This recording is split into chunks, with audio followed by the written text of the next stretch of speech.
Hello दोस्तों। तो आज का जो टॉपिक है हमारा वो है वर्क पावर एनर्जी। तो आइए चलते हैं टॉपिक पे और समझते हैं ये क्या है।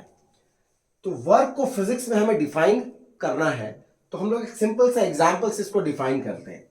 सपोज मेरे पास एक ब्लॉक रखा हुआ है, मास m ले लेते हैं और ये फ्रिक्शनलेस सरफेस पे रखा हुआ है। अभी फ्रिक्शनलेस मान लिया हमने। अब इस ब्लॉक को हमने अगर ऐसा फोर्स लगाया, मान लेते हैं कि एंगल पे लगाया, हॉरिजॉन्टल से एंगल ये थीटा बना, और ब्लॉक हमारा इस डायरेक्शन में, positive direction of x axis, हम इधर एक्स मान लेते हैं, ये वाई एक्सिस है। अभी हम वन डायमेंशनल मोशन ही कंसीडर कर रहे हैं। ये एक्स एक्सिस में ये जा रहा है। सपोज ब्लॉक यहां आ जाता है और ये डिस्प्लेसमेंट एस होता है। तो फिजिक्स में वर्क को डिफाइन किया जाता है, वर्क बराबर F into S cos theta, और हम इसे ऐसे भी बोल सकते हैं F work done equal to F cos theta into S. दोनों बातों को ध्यान से समझते हैं। हम लोग क्या करते हैं, फोर्स डिस्प्लेसमेंट के अलोंग फोर्स का कंपोनेंट ले लेते हैं। F cos theta is acting along the displacement, और एफ साइन थीटा इस तरफ होगा, डिस्प्लेसमेंट के परपेंडिकुलर है, कोई वर्क नहीं करेगा। फोर्स का वही कंपोनेंट लेना है जो डिस्प्लेसमेंट के अलोंग होगा। इसीलिए हम लोग ने क्या किया, F cos theta into S कर दिया। तो इसे अगर वेक्टर में देखा जाए, इसको वेक्टर के रूल से लिखा जाए, तो वर्क बराबर हम लिख सकते हैं, फोर्स एक वेक्टर है, डिस्प्लेसमेंट एक वेक्टर है, और दोनों मिलकर हमें एक वर्क दे रहा है जो कि स्केलर क्वांटिटी है। इसका मतलब हमें क्या करना है, फोर्स और डिस्प्लेसमेंट का डॉट प्रोडक्ट ले लेना है, यानी वर्क बराबर आ जाएगा एफ एस कॉस थीटा, या simply F vector dot S vector. अगर यहाँ पे दो केसेस आ जाएंगे, फोर्स जब हमारा कांस्टेंट है तब हमारा क्या फॉर्मूला होगा, और फोर्स जब वेरिएबल होगा तो हमारा क्या फॉर्मूला होगा, थोड़ा सा चर्चा करते हैं। तो पहले अगर वर्क डन हमारा, सिंपली वर्क अगर फोर्स अगर कांस्टेंट है और वर्क निकालना है, तो सिंपली हम इस फॉर्मूला से वर्क डन निकाल सकते हैं, वर्क बराबर एफ एस कॉस थीटा, या simply F into F dot S. अगर ये फोर्स कांस्टेंट नहीं हो, वेरिएबल हो, तो उसके लिए क्या फॉर्मूला है हम लोग आगे डील करेंगे। पहले हम लोग समझते हैं कि यहाँ पे वर्क का यूनिट क्या होगा।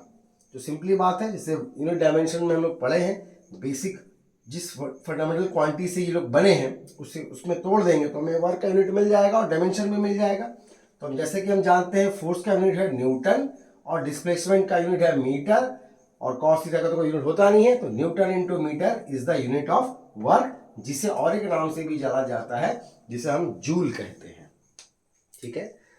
क्वेश्चंस कभी कभी आता है कि डिफाइन वन जूल क्या होता है।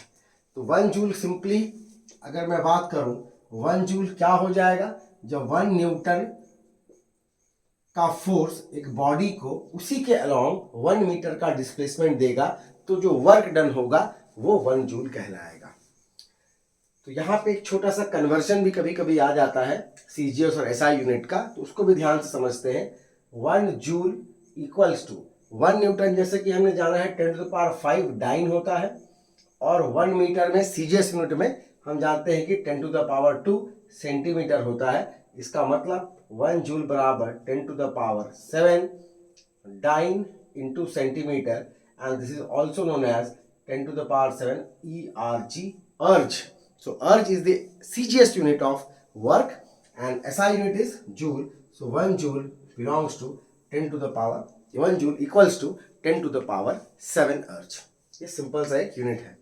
अगर हम लोग डायमेंशन निकालने चाहे वर्क का, तो हम इसको तोड़ देते हैं फंडामेंटल क्वांटिटीज में। जैसे कि वर्क का डायमेंशन निकालना है तो वी नो दैट फोर्स का डायमेंशन होता है MLT -2, डिस्प्लेसमेंट का होता है L, देयरफॉर डायमेंशन वर्क का आ जाएगा ML² T-2। ये खास बात नोट करने के लिए है।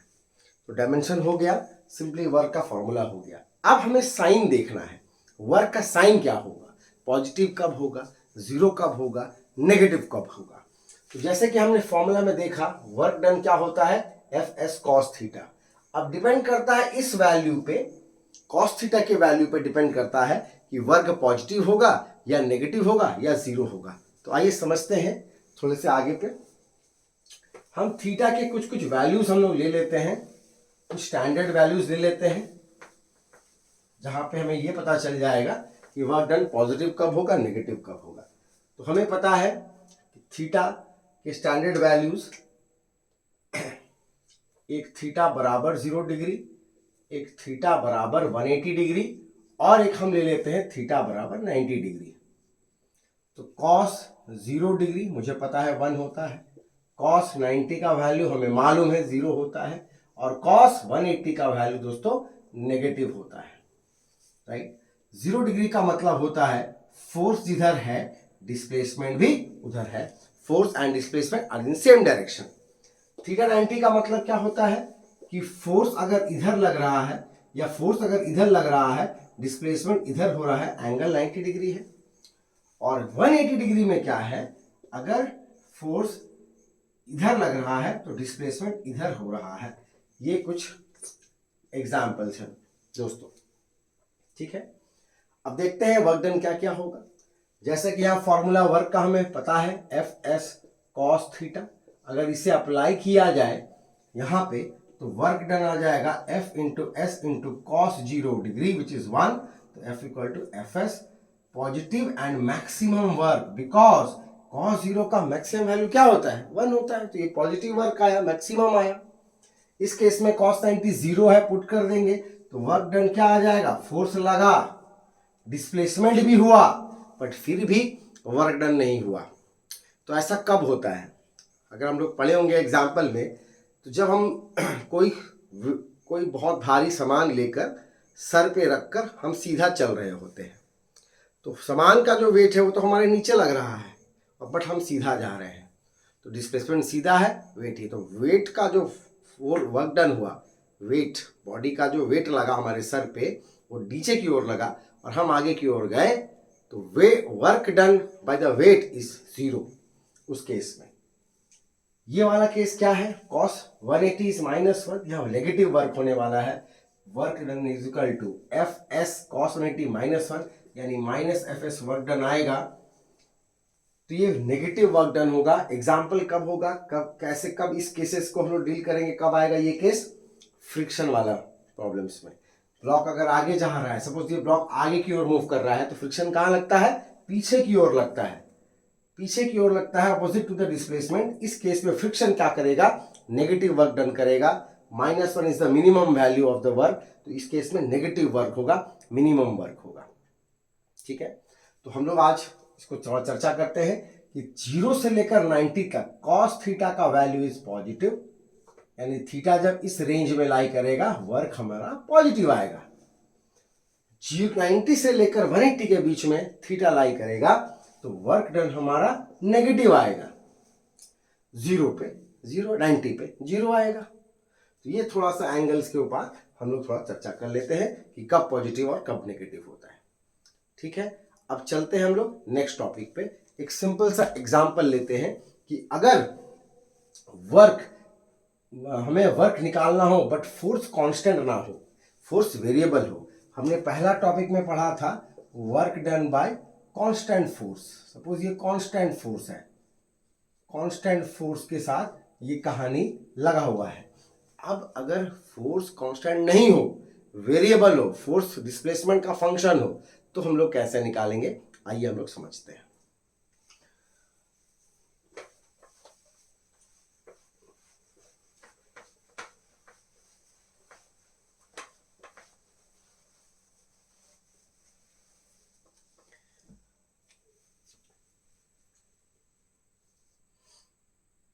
वर्क डन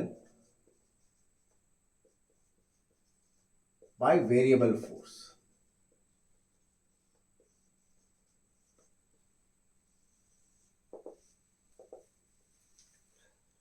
तो मान लेते हैं कि हमारा एक कोऑर्डिनेट सिस्टम है, हमारा एक बॉडी है जो यहाँ ए पे रखा हुआ है, और हम उसको कुछ एक ऐसे पाथ में मूव करा रहे हैं, ए से बी लेकर जा रहे हैं। ए का अपना एक पोजीशन है, वेक्टर है, और बी का अपना एक पोजीशन वेक्टर है, राइट। इस पाथ के दौरान हमारा फोर्स कहीं लग रहा है, मान लेते हैं हम इधर लग रहा है, कहीं इस डायरेक्शन में लग रहा है, और यहाँ पे छोटा सा डिस्प्लेसमेंट इसके अलोंग डी आर वेक्टर हम मान लेते हैं। तो ये वेक्टर एफ हो गया और ये वेक्टर डी आर हो गया। Eight any instant of time हमारा जो वेक्टर आर है, सपोज मैं मान लेता हूं आर इनिशियल और इसे मान लेता हूं आर फाइनल, और ये at any instant of time हमारा वेक्टर आर है। तो vector R is written as X I cap plus Y J cap plus Z K cap. So differentiation of this small अगर मैं करूं तो मैं डिफ्रेंशिएट करके इस तरह से लिख सकता हूं। इसका मतलब अगर मुझे इस छोटा सा पॉइंट पे मुझे वर्क डन निकालना है, बिकॉज फोर्स तो है फंक्शन ऑफ आर, फोर्स हमने क्या माना है, आर का फंक्शन माना है। आर क्या है, पोजीशन, यानी हर एक पोजीशन में फोर्स चेंज हो रहा है। तो हमने फोर्स को फंक्शन ऑफ आर मान लिया। छोटा से डिस्प्लेसमेंट में, थोड़ा सा इतना सा डिस्प्लेसमेंट में हमने वर्क डन निकाला, तो हमने फोर्स को कांस्टेंट ट्रीट किया उतने छोटे के दौर पे। वो तो वाइड रेंज में बदल रहा है, छोटे के लोग कांस्टेंट मान लिए। तो हम लोग सिंपल से फॉर्मूला यूज कर सकते हैं, work done D W from this point two this point is nothing but F dot D R, right. F dot D R बोल सकते हैं, और एफ अगर फंक्शन है आर का, एफ को हम ले सकते हैं x I cap plus Y J cap plus Z K cap, कुछ भी ले सकते हैं, ठीक है। एफ डॉट डी आर हमने इसको यहाँ पे छोटा सा वर्क डन निकाल लिया। क्योंकि वर्क स्केलर क्वांटिटी है, एडिटिव इन नेचर है, तो मैं इस पूरे पाथ के दौरान ऐसे छोटे छोटे छोटे छोटे वर्क को निकालकर जोड़ सकता हूं। तो मुझे क्या मिल जाएगा, ए टू बी का पूरा, ए से बी तक जितना भी हम उसको लेकर गया, फोर्स लेकर गया, टोटल वर्क डन मिल जाएगा। तो टोटल वर्क डन निकालने के लिए फ्रॉम ए टू बी हमें क्या करना होगा, इसी इक्वेशन को, इक्वेशन 1 मान लेते हैं, इसको इंटीग्रेट करना पड़ेगा फ्रॉम कहां से, पोजीशन वेक्टर आर ए से लेकर आर बी तक। तो इस तरह का फॉर्मूला हमें करना है अप्लाई जब वेरिएबल आएगा। चलिए एग्जांपल समझते हैं, वेरिएबल फोर्स कहाँ लगता है। हम लोग उसका एक एग्जांपल लेते हैं, बेसिक सा ये स्ट्रक्चर है। हम लोग एग्जांपल लेते हैं कि कैसे वेरिएबल फोर्स में हमारा वर्क डन करना पड़ेगा। सबसे अच्छा एग्जांपल इस केस में होगा स्प्रिंग।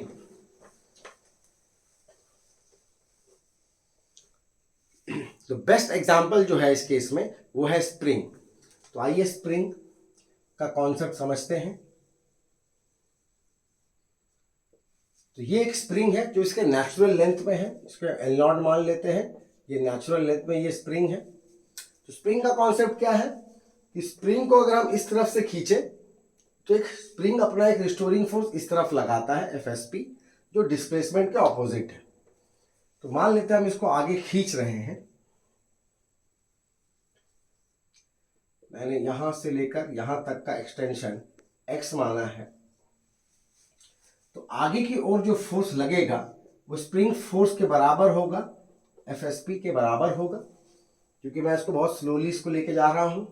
तो एफ जो होगा वो एफएसपी के बराबर होगा, और एफएसपी का जो मैग्नीट्यूड आता है दोस्तों वो k टाइम्स x आता है। स्प्रिंग फोर्स एक वेरिएबल फोर्स है, जैसे जैसे हम x को बढ़ाएंगे स्प्रिंग फोर्स भी बढ़ेगा। तो हमने यहाँ पे एफएसपी को kx मान लिया, तो ये आगे का फोर्स भी हमारा kx हो गया, ताकि ये बॉडी को आगे डिस्प्लेस कराना है तो उतने के बराबर फोर्स देना पड़ेगा। इसको फर्दर स्मॉल डिस्प्लेसमेंट दें, अगर फर्दर स्मॉल डिस्प्लेसमेंट दे, मान लीजिए हमने यहां से यहां तक एक dx डिस्प्लेसमेंट दिया है, तो इस दौरान जो स्मॉल वर्क डन लगा स्प्रिंग द्वारा, एक्सटर्नल फोर्स द्वारा स्प्रिंग को खींचने के लिए स्मॉल वर्क डन क्या लगा, F इंटू डी एक्स, क्योंकि उधर ही डिस्प्लेसमेंट है तो थीटा की वैल्यू यहाँ पे क्या है, फोर्स भी इधर लगा, डिस्प्लेसमेंट इधर हुआ, थीटा की वैल्यू 0 डिग्री, तो F D X cos 0 degree. तो small work done becomes F is K X, D X cos 0 is 1, F को मैंने के एक्स डाल दिया। अब अगर मुझे टोटल वर्क डन निकालना है, टोटल वर्क डन निकालना है, सपोज मान लीजिए इनिशियली x इक्वल टू 0 था, finally x equal to x पे अपने को निकालना है। तो हमें टोटल वर्क डन निकालने के लिए, टोटल वर्क डन निकालने के लिए हमें इंटीग्रेट करना पड़ेगा स्मॉल वर्क डन को। कहाँ से? इनिशियली मान लीजिए x इक्वल टू 0 ले लेते हैं, फाइनली x ले लेते हैं, तो हम लोग इंटीग्रेट कर लेते हैं। चलिए, तो integration of kx dx from 0 to x, it gives me के बाहर हो गया x²/2, 0 आ गया, x आ गया, upper limit minus lower limit डालेंगे तो आ जाएगा हाफ के x²। This is a simple case of work done in case of variable force. Spring force is a variable force. अगर यहाँ पे मैंने लिमिट्स चेंज कर दिया, ये तो एक फॉर्मूला आ ही गया है, अगर हम लिमिट चेंज कर देते हैं, इनिशियली हमारा स्ट्रेच्ड है बॉडी x1 तक और फाइनली x2 तक चला जाता है, तब वर्क डन क्या आता है? सिंपली यहाँ पे लिख देते हैं, work done integration of small w हो जाएगा x1 से x2 इक्वल्स टू के बाहर integration of x dx x1 से x2। ये हमारा वर्क डन आ जाएगा। तो उस केस में वर्क डन का फॉर्मूला आ जाएगा वर्क बराबर हाफ के upper limit x2² minus x1²। तो this will be the work done अगर हमारा इनिशियल x1 से x2 तक हम लोग स्ट्रेच कर रहे हैं। ठीक है, तो ये हमारा दूसरा कॉन्सेप्ट है वर्क डन का, जब हमारा वेरिएबल फोर्स होता है। और अगर हम ध्यान से देखें वर्क डन, अगर वेरिएबल फोर्स के देखें तो integration of f dot dx, integration f dot dx कर सकते हैं। तो इसी इंटीग्रेशन का ही ज्योमेट्रिकल मीनिंग को यूज करके हम एक तीसरा मेथड निकाल सकते हैं वर्क डन निकालने का। आइए समझते हैं।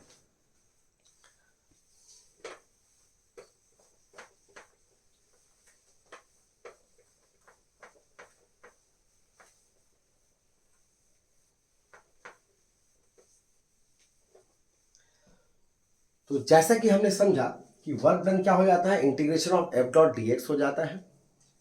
तो अगर हमने ग्राफ बनाया, राइट, हमने अगर फोर्स वर्सेस x का ग्राफ बनाया जहां पे x हमने डिस्प्लेसमेंट मान लिया, राइट, सपोज हमने ऐसा कुछ ग्राफ बनाया इस टाइप से, यहाँ पे हमने लिया x1 और यहाँ पे लिया हमने x2। तो ये जो एरिया है, ये एरिया को अगर ज्योमेट्रिकली लिखा जाए तो integration of f ds x1 to x2, this area will represent work done. यानी area under the fx graph और f वर्सेस डिस्प्लेसमेंट ग्राफ क्या रिप्रेजेंट करता है? वर्क डन रिप्रेजेंट करता है।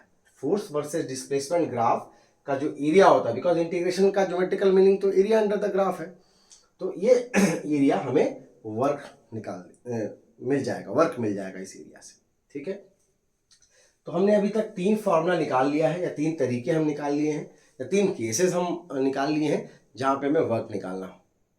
पहला हमने वर्क कांस्टेंट लिया, वेरिएबल फोर्स लिया, और एक थर्ड मेथड अगर एरिया से पता चल जाए तो हमने एरिया से निकालना सीख लिया है। अब हम एक चौथे मेथड पे चलते हैं, एक नया थ्योरम पे चलते हैं जो हमारा वर्क और एनर्जी को कनेक्ट करता है, रिलेट करता है। आप समझते हैं हम लोग कि वर्क एनर्जी थ्योरम क्या है, वर्क को हम एनर्जी से कैसे रिलेट कर सकते हैं। और यहां जब मैं एनर्जी की बात करूंगा तो मैं काइनेटिक एनर्जी की बात करूंगा। ठीक है, आइए समझते हैं, रिलेशन स्टैब्लिश करते हैं कि वर्क और काइनेटिक एनर्जी में क्या रिलेशन हो सकता है। तो चलिए सपोज एक ब्लॉक को कंसिडर कर लेते हैं, टॉपिक है work energy theorem, work energy theorem. और इसको समझने के लिए हमने एक ब्लॉक लिया हुआ है जिसका मास m है, और सपोज एक फोर्स लग रहा है इधर F, मान लेते हैं अभी वेलोसिटी v है। ठीक है, तो जैसे कि हम जानते हैं कि kinetic energy of the body क्या होता है, half M V square, half M V का स्क्वायर, ये हम जानते हैं काइनेटिक एनर्जी है। और अगर ये फोर्स ने अगर वर्क डन किया है, सोचो बॉडी का डिस्प्लेसमेंट अपन x मान लेते हैं, तो वर्क डन बराबर क्या हो जाएगा, F इंटू डी एक्स। और मैंने मान लिया है सेम ही डायरेक्शन मान लिया है, यानी cos 0 हमारा यहाँ 1 हो गया है, तो D W is equal to F dot D X, ये हमारा वर्क डन आ गया है।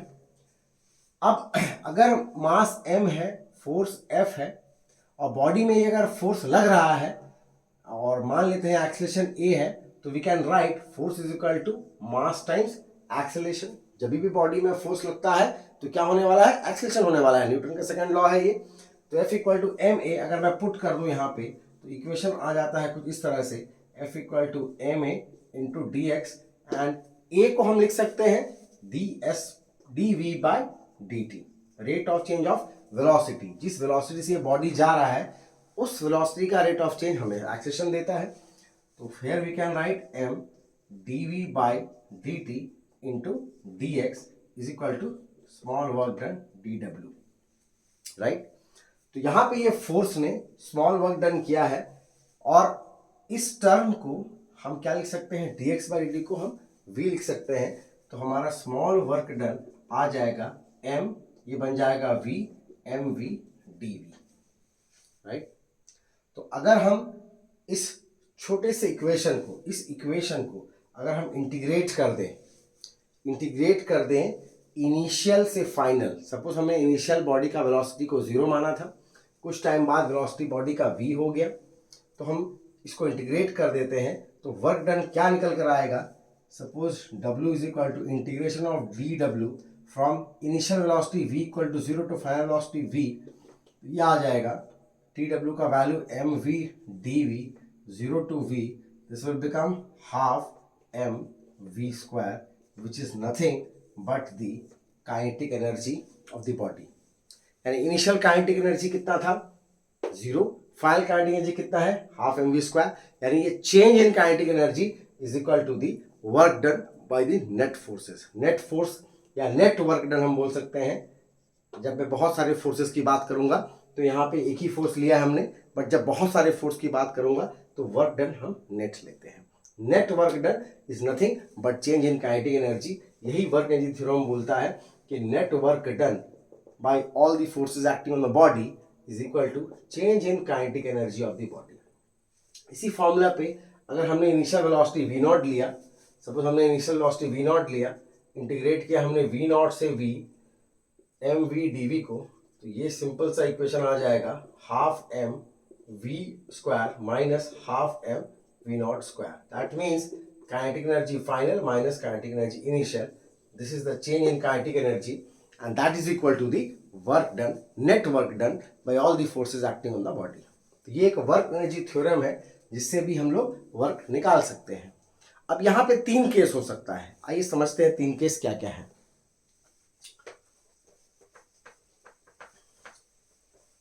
तो जैसा कि हमने समझा है कि वर्क डन जो है वो चेंज इन काइनेटिक एनर्जी है, राइट। तो वर्क डन नेट जो है हमारा चेंज इन काइनेटिक एनर्जी है डेल्टा के, जिसे हम के फाइनल माइनस के इनिशियल लिख सकते हैं, राइट। अब यह 3 केस क्या क्या आएगा। पहला केस, काइनेटिक एनर्जी फाइनल ज्यादा हो काइनेटिक एनर्जी इनिशियल से। सेकेंड, काइनेटिक एनर्जी फाइनल कम हो काइनेटिक एनर्जी इनिशियल से। और थर्ड, फाइनल काइनेटिक और इनिशियल काइनेटिक दोनों बराबर हो। जब ऐसा होगा, काइनेटिक फाइनल और काइनेटिक एनर्जी ये बड़ा होगा, तो हमारा वर्क नेट पॉजिटिव आएगा, नेट वर्क डन पॉजिटिव आएगा। अगर ये लेस हो तो नेट वर्क डन नेगेटिव आएगा, और अगर ये बराबर हो तो नेट वर्क डन हमारा 0 आएगा। यानी जब जब पॉजिटिव वर्क होता है बॉडी का काइनेटिक एनर्जी बढ़ जाता है, जब जब नेगेटिव वर्क डन होता है बॉडी का काइनेटिक एनर्जी घट जाता है। और जिस केस में कोई work change in kinetic energy होता ही नहीं है, वहां फोर्स लग रहा है, डिस्प्लेसमेंट भी हो रहा है, बॉडी मूव भी कर रहा है, बट क्योंकि काइनेटिक एनर्जी में चेंज नहीं है तो according to work energy theorem work done is 0। और ये कब होता है, थर्ड केस की चर्चा करते हैं, जब एक बॉडी सर्कुलर पाथ में मूव कर रहा होता है। सर्कुलर पाथ में मूव कर रहा होता है तो एक सेंट्रीपिटल फोर्स लगता है। यूनिफॉर्म सर्कुलर मोशन की बात कर रहा हूं। यूनिफॉर्म सर्कुलर मोशन में बॉडी पे कोई एक्सटर्नल फोर्स नहीं लगता है, सिर्फ एक ही फोर्स लगता है सेंटर की तरफ। टैंजेंट में कोई फोर्स नहीं होता है, सेंटर पे एक ही फोर्स होता है जिसको हम सेंट्रीपिटल फोर्स कहते हैं। तो सेंट्रीपिटल फोर्स का काम इस बॉडी का डायरेक्शन को चेंज करना है, ना कि उसके स्पीड को चेंज करना है। यानी स्पीड हमेशा कांस्टेंट रहता है, v हमेशा कांस्टेंट रहता है, मैग्नीट्यूड v का कांस्टेंट रहता है, तो काइनेटिक एनर्जी में चेंज ही नहीं होता है। तो work done by the centripetal force in moving a body around a circle is always 0। ठीक है, यह है वर्क एनर्जी थ्योरम।